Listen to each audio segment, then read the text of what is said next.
امروز میخوام بهتون آهنگ زیبای ماه غلام رخ زیبای توست اثر الکبرخان شیدا یاد بدم. ماه غلام رخ زیبای توست، زد کمر بسته بالای توست ای عزیزم. کوک سازمون دو سل دو هست، تو این آهنگ می بمول لا کرونه میزنیم،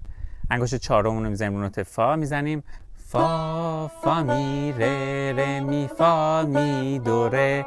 فا فا می ره ره می فا می دو ره، ره سل فا می دو ره می می فا می ره می ره سل، ره سل فا می دو ره می می فا می ره می ره دو. میتونید یک بار دیگه از اول تا همینجا رو تکرار کنید. حالا میزنیم سل سل سل سل سل سل سل سل سل لا سل، اینجا لا بموله، فا سل فا می ره، حالا ره می سل فا می دو ره می می فا می ره می ره سل، ره می سل فا می دو ره می می فا می ره می ره دو.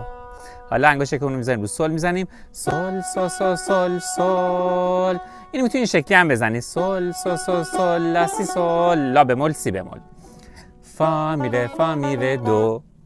سل سل سل سل سل،